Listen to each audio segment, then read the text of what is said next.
Hello friends, स्वागत है आपका हमारे यूट्यूब चैनल दिवा स्टडी 2.0 में। मैं देवेंद्र। हम आज इस वीडियो में 30 नवंबर के करंट अफेयर्स के क्वेश्चनों की चर्चा करेंगे। आप किसी भी कॉम्पिटिटिव एग्जाम की तैयारी कर रहे हो तो आपके लिए वीडियो इंपॉर्टेंट रहने वाला है, तो एंड तक देखते रहना है।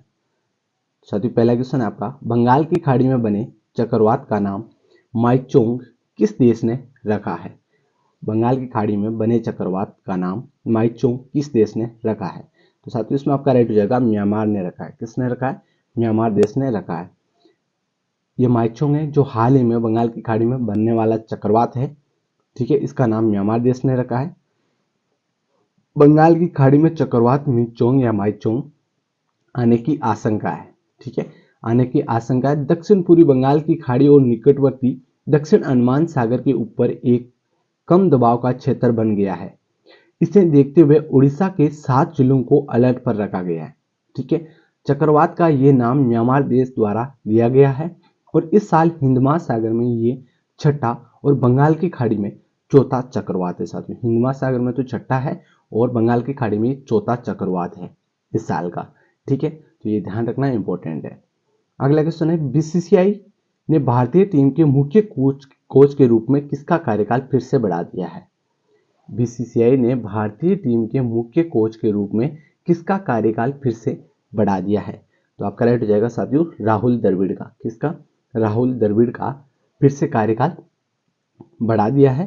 तो ये ध्यान रखना आपको। बीसीसीआई ने भारतीय टीम के मुख्य कोच के तौर पर राहुल द्रविड़ का कार्यकाल बढ़ा दिया है।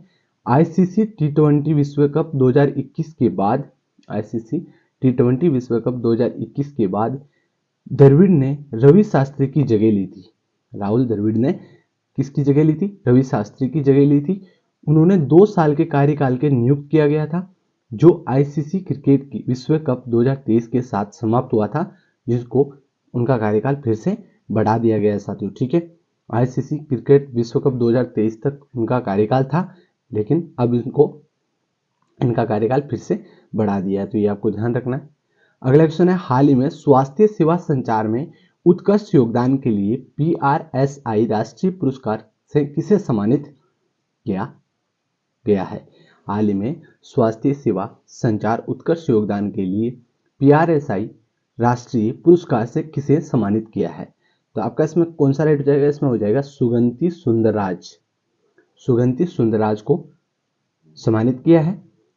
सुगंधि सुंदरराज को public relation society of India और जनसंपर्क उद्योग में उनके उत्कृष्ट योगदान के लिए पीआरएसआई राष्ट्रीय पुरस्कार से सम्मानित किया गया है।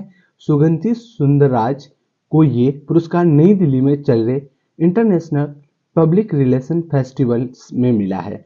सुगंधि सुंदरराज 40 वर्षों से अधिक समय से अपोलो अस्पताल से जुड़ी हुई है।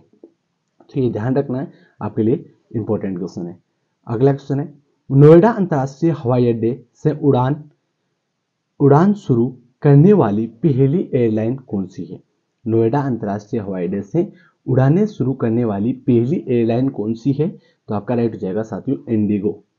ठीक है, नोएडा अंतर्राष्ट्रीय हवाई अड्डा है, उससे उड़ानें शुरू करने वाली पहली एयरलाइन कौन सी है? इंडिगो है। ठीक है, इंडिगो नोएडा इंटरनेशनल पोर्ट से उड़ानें शुरू करने वाली पहली एयरलाइन होगी।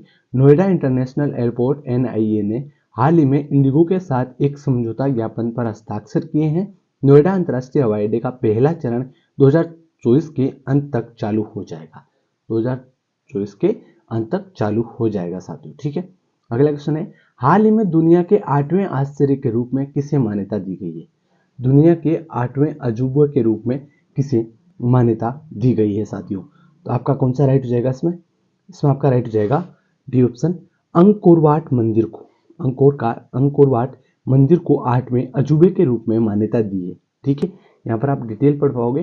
कंबोडिया के प्राचीन अंकोरवाट मंदिर को दुनिया का 8वां अजूबा घोषित किया गया है। ठीक है, 800 साल पुराने इस मंदिर का निर्माण राजा सूर्यवर्मन द्वितीय ने करवाया था। दुनिया का ये सबसे बड़ा मंदिर करीब 500 एकड़ में फैला हुआ है। यह मंदिर यूनेस्को की विश्व धरोहर स्थल सूची में शामिल है और इस मंदिर का निर्माण 12वीं शताब्दी में हुआ था साथियों। ठीक है, तो ये आपको ध्यान रखना है, इस मंदिर का निर्माण 12वीं शताब्दी में हुआ, जिसको हाल ही में 8वें अजूबे के रूप में घोषित किया है। किसको? अंकोर वाट मंदिर को, ठीक है, जो कंबोडिया का प्राचीन मंदिर है। अगला क्वेश्चन है, यौन अपराधों से संबंधित मामलों के लिए गठित फास्ट ट्रैक स्पेशल कोर्ट को और कितने वर्षों तक जारी रखने की मंजूरी दी है? यौन अपराधों से संबंधित मामलों के लिए गठित फास्ट ट्रैक स्पेशल कोर्ट को कितने वर्षों तक जारी रखने की मंजूरी दी गई है? तो ध्यान रखना आपको साथियों, 3 वर्षों के लिए जारी रखने की मंजूरी दी है। केंद्रीय मंत्रिमंडल के यौन अपराधों से संबंधित मामलों में त्वरित न्याय प्रदान करने के लिए गठित फास्ट ट्रैक विशेष अदालतों को अगले 3 वर्षों तक जारी रखने की मंजूरी दे दी है।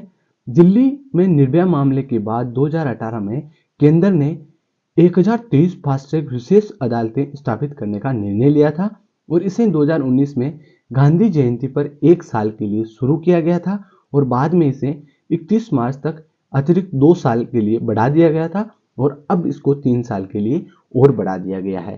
तो ये ध्यान रखना आपके लिए इंपॉर्टेंट क्वेश्चन है। अगला क्वेश्चन है, हाल ही में कौन फिनो पेमेंट बैंक के अध्यक्ष के रूप में नियुक्त हुए हैं? हाल ही में फिनो पेमेंट बैंक के अध्यक्ष के रूप में कौन नियुक्त हुए हैं? तो राइट हो जाएगा रजत कुमार जैन। अगला क्वेश्चन है, हाल ही में किस राज्य का बर्दा वन्य जीव अभ्यारण्य एशियाई शेरों का दूसरा घर बनेगा? हाल ही में किस राज्य का बर्दा वन्य जीव अभ्यारण्य है वो एशियाई शेरों का दूसरा घर बनेगा? तो वो है आपका गुजरात में। कहां पर है बर्दा वन्य जीव अभ्यारण्य? गुजरात में। अगला क्वेश्चन है, हाल ही में HDFC बैंक ने किसे अतिरिक्त स्वतंत्र निदेशक के रूप में नियुक्त किया है? HDFC बैंक ने किसे अतिरिक्त स्वतंत्र निदेशक के रूप में नियुक्त किया है? तो वो है हर्ष कुमार भनवाला। कौन है? हर्ष कुमार भनवाला। अगला क्वेश्चन है, हाल ही में किसने बॉम्बे हाई कोर्ट में अतिरिक्त न्यायाधीश के रूप में शपथ ली है? हाल ही में किसने बॉम्बे हाई कोर्ट में अतिरिक्त न्यायाधीश के रूप में शपथ ली है? तो राइट हो जाएगा एस सुंदरेशन। कौन है? एस सुंदरेशन। साथियों ये 10 क्वेश्चन थे। तो साथियों वीडियो कैसा लगा? लाइक शेयर सब्सक्राइब करें। धन्यवाद। जय हिंद।